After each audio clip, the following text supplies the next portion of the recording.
Hello students, good morning. Today I will start solving the question of quadrilateral. Okay, first question is question number 1.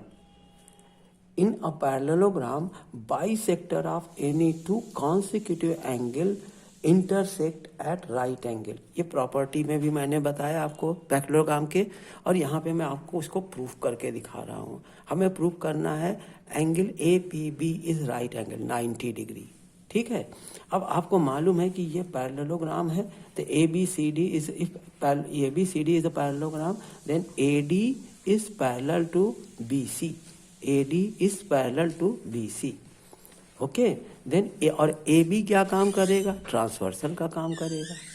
AB जो है transfer, अगर ये और ये parallel है तो इसके लिए ये ट्रांसवर्सल का काम करेगा. इसका मतलब इस इंटीरियर एंगल का सम 180 डिग्री होगा. तो आप क्या लिख देंगे? Angle A plus angle B is equal to 180 degree. Sum of consecutive angle is 180 degree. वैसे भी अगर ये पैरेललोग्राम है तो कॉन्सिक्यूटिव एंगल का सम 180 डिग्री होगा. ठीक है ना. इसके बाद क्या होगा? देखिए एंगल, इस पे हम दोनों तरफ इस पूरे में हाफ से मल्टीप्लाई कर रहे हैं. Multiplying by half on both sides लिख दिया है मैंने. तो हाफ से मल्टीप्लाई करेंगे तो half of A half of B 90 degree. ये 180 क्या हो जाएगा? हाफ करेंगे 90 डिग्री. और इसको ये एंगल बाइसेक्टर है. AP और BP is the angle bisector. Therefore angle, ये एंगल 1 हो और एंगल 2 क्या होंगे? बाइसेक्टर एंगल होंगे. तो angle 1 + 2 is equal to 90. Okay. अब APB ट्रायंगल को ले लीजिए, तो एंगल सम प्रॉपर्टी लगा दीजिए. तो एंगल सम प्रॉपर्टी क्या होगा? देखिए 1 + 2, इसको मैंने 3 सपोज कर दिया है. तो 1 + 2 + 3 इज इक्वल टू 180. अब 1 + 2 क्या है? 90 डिग्री है. तो उसकी जगह 90 + 3 is equal to 180. Angle 3 is 90 degree. इसका मतलब ये क्या हो गया? एंगल 3 जो है वो 90 डिग्री हो गया. एंगल 3 क्या है? एंगल APB इसे 90 डिग्री. समझ में आ रहा है ना? बहुत सिंपल क्वेश्चन है. प्रॉपर्टी थी, हमने इसको कहा प्रूफ करा दें. द नेक्स्ट क्वेश्चन है question number 2. The angle bisector of a parallelogram form a rectangle. अब ये क्वेश्चन देखिए बहुत पूछा जाता है. ठीक है ना. कह रहा है कि angle bisector of a parallelogram form a rectangle. जब सपोज करिए ये और ये एंगल बाइसेक्टर हैं, ये और ये एंगल बाइसेक्टर हैं, तो ये एक दूसरे को जहाँ कट कर रहे हैं, ये PQRS, ये प्रूव करना है आपको कि PQRS इज ए रेक्टेंगल. अगर मैंने रेक्टेंगल प्रॉपर्टी में क्या बताया है कि अगर ये पैरेललोग्राम है तो ये भी पैरेललोग्राम होगा. अगर इसमें हम ये प्रूव कर दें कि ये क्या कहते हैं, एक एंगल राइट एंगल है, तो ये क्या हो जाएगा? रेक्टेंगल हो जाएगा. ये एंगल बाइसेक्टर है तो ये दोनों क्या होगा? ये साइड और ये साइड इक्वल होंगी, पैरेलल हो, सॉरी, ये साइड और ये साइड पैरेलल होंगी. और ये पैरेलल हैं. बस हमको ये प्रूव करना है कोई एक एंगल दिखा दे कि वो राइट एंगल है, तो ये अपने आप ही क्या हो जाएगा? रेक्टेंगल हो जाएगा. अब देखिए हमको प्रूव करना है PQRS इज अ रेक्टेंगल. आपको मालूम है कि AD is parallel to BC. AD और BC एक दूसरे के पैरेलल हैं, तो क्या हो जाएगा? Consecutive angle. और AB उसके लिए ट्रांसवर्सल हो जाएगा. ये और ये पैरेलल है और ये ट्रांसवर्सल हो जाएगा. तो angle A plus angle B ये क्या हो जाएगा? 180 डिग्री हो जाएगा. वैसे भी ये दोनों कॉन्सिक्यूटिव एंगल हैं, तो यहाँ कॉन्सिक्यूटिव एंगल प्रॉपर्टी भी पैरेललोग्राम की आप यूज़ कर सकते हैं और लिख सकते हैं angle A plus B is equal to 180 degree. अब फिर यहाँ हमने क्या किया है? हाफ से मल्टीप्लाई कर दिया है. तो half of A plus half of B is 190 degree हो गई. अब इस एंगल का नाम लिख दें अगर हम, हाफ ऑफ ए का हाफ क्या होगा? देखिए एक तो ये होगा BAS ये एंगल, और एक ABS ये S है, ये एंगल. ठीक है. इन दोनों का सम कितना आ रहा है? 90 डिग्री. अगर हम इस ट्रायंगल को ले लें, ट्रायंगल ABS, तो इन तीनों एंगल सम प्रॉपर्टी से इनका सम 180 डिग्री हो जाएगा. तो आप लिख दीजिए in triangle ABS BAS plus ASB plus ASB is equal to 180 degree. This angle plus this angle is 180 degree. अब इसमें आपको मालूम है कि इनका सम 190 डिग्री है, तो वहाँ पे आप 90 रख दिए, तो ASB की वैल्यू, ASB ये एंगल की वैल्यू क्या आ गई, 90 डिग्री। ठीक है, और ये आप जान रहे हैं कि ये एंगल और ये एंगल वर्टिकली अपोजिट एंगल हैं, तो अगर ये 90 डिग्री है तो ये भी क्या हो जाएगा, 90 डिग्री हो जाएगा, क्योंकि vertically opposite angles are equal. Therefore ASB is equal to RSP is equal to 90 degree. क्यों है, वर्टिकली अपोजिट एंगल है, इसलिए ये दोनों। अब इसमें आपने दिखा दिया कि एक एंगल ये राइट एंगल है, तो पैरेललोग्राम की प्रॉपर्टी से ये एंगल भी क्या हो जाएगा, राइट एंगल हो जाएगा। अब कॉन्सिक्यूटिव एंगल की प्रॉपर्टी लगा दें तो क्या हो जाएगा, ये 90 है, ये और इसका सम 180 डिग्री होगा, तो ये एंगल और ये एंगल कितना हो जाएगा, 180 डिग्री। इसमें से ये 90 माइनस, तो ये एंगल भी 90 डिग्री आ गया। इसलिए मैंने यहाँ पे सीधे सिमिलरली करके लिख दिया है। Similarly we can prove that angle SRQ, RQP and QPS is 90 degree. अब जब चारों एंगल राइट एंगल हो गए तो ये क्या हो जाएगा, रेक्टेंगल हो जाएगा। PQRS is rectangle. ये यहाँ तक प्रूफ करने के बाद आपको करना क्या है, कॉन्सिक्यूटिव एंगल का सम, कॉन्सिक्यूटिव एंगल्स का फॉर्मूला यूज़ कर, प्रॉपर्टी यूज़ करनी है पैरेललोग्राम की। तो इसका और इसका सम 180 डिग्री और इसका ये 90 डिग्री है, तो ये 90 डिग्री हो गया।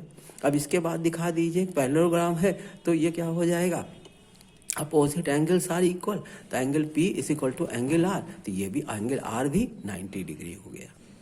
समझ में आया ना। ये क्वेश्चन बहुत आसान होते, प्रॉपर्टी थी इसलिए मैंने सॉल्व की हुई प्रॉपर्टीज थी उसको मैंने वैसे ही नोट कर दिया, सिर्फ आपको समझाने के लिए कि आपको लिखना कैसे है, ठीक है ना। और नेक्स्ट क्वेश्चन देखिए,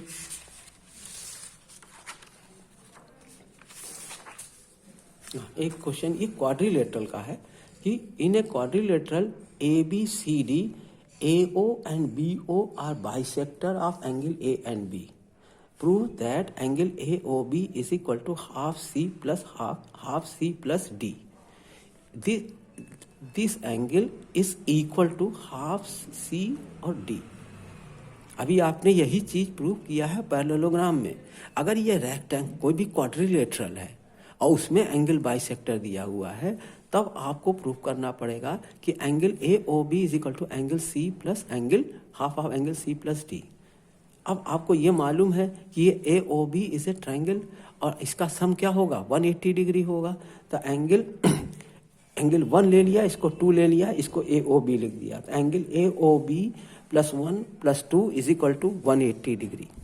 ठीक है, अब angle AOB is equal to 1 और 2 को हम इस तरफ ट्रांसफर कर दे रहे हैं, तो माइनस एंगल 1 प्लस 2।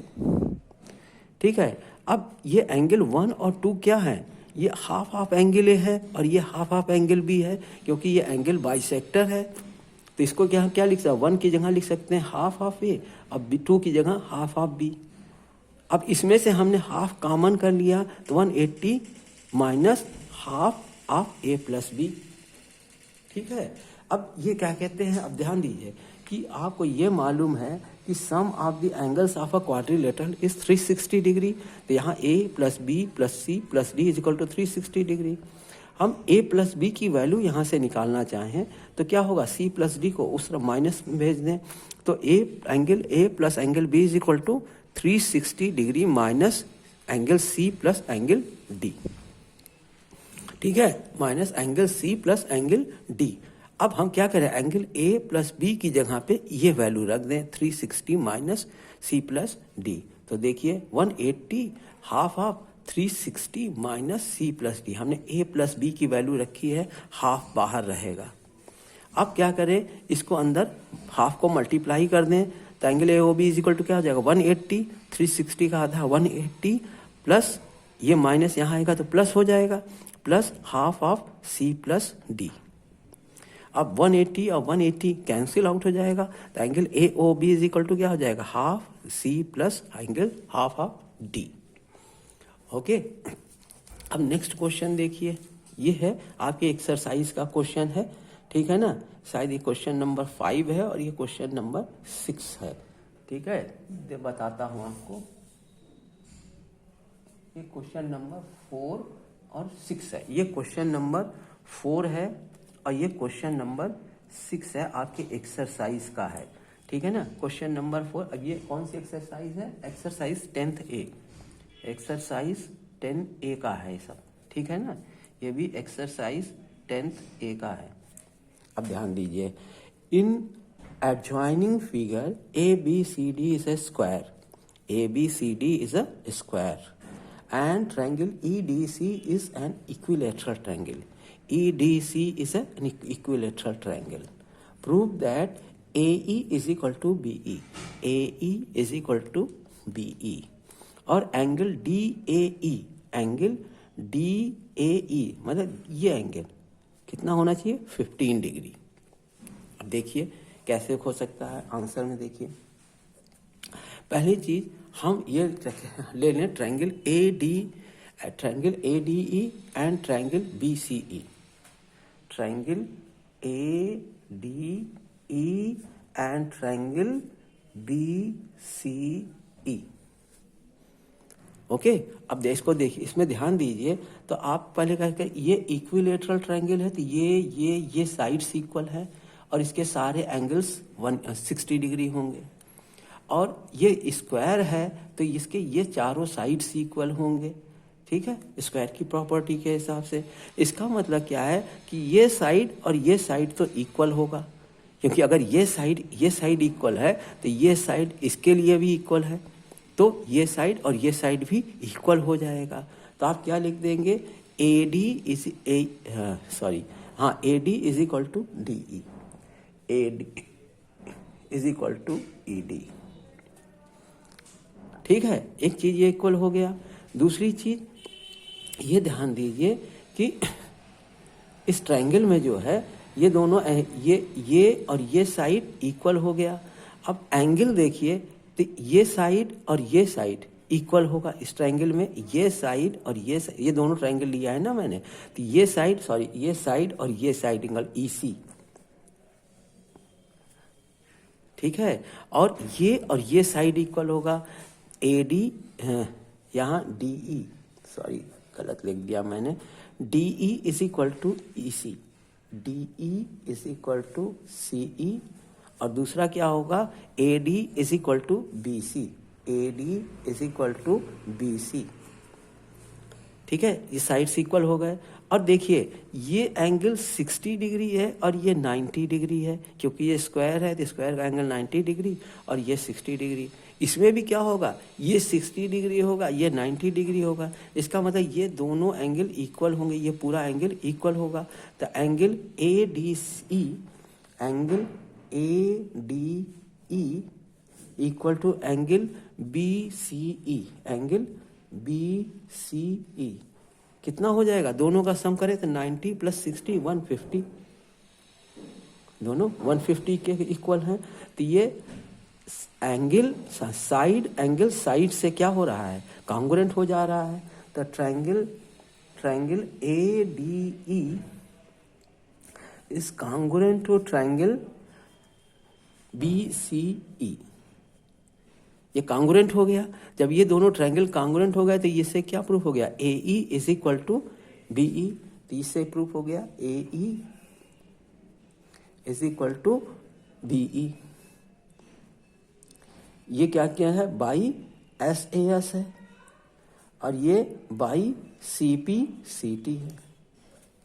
अब आपको ये एंगल निकालना है DAE। तो देखिए ये साइड और ये साइड इक्वल है, तो ये आइसोसेलेस ट्रायंगल होगा। इसका मतलब ये एंगल और ये एंगल इक्वल होगा। आप इसको इक्वल मान लीजिए, तो ये X है और ये भी X, ठीक है। और ये आपको मालूम है 150 डिग्री है। तो आप क्या लिखेंगे? Triangle from triangle ADE, from triangle ADE क्या हो जाएगा? ये angle DAE plus angle DEA plus angle ADE is equal to 180 degree. ये आपने सपोज किया है X प्लस X प्लस ये कितना हो जाएगा 150 डिग्री, ये हो जाएगा 2x is equal to 180 minus 150 is equal to 30 degree. तो 2x is equal to 30 degree, तो x इज इक्वल टू कितना हो जाएगा 15 डिग्री। और x क्या है DAE, तो DAE क्या हो जाएगा इक्वल टू ये एंगल और ये एंगल इक्वल होगा। तो इस तरीके से DAE is equal to angle DAE is equal to क्या आ गया 15 डिग्री। ठीक है ना।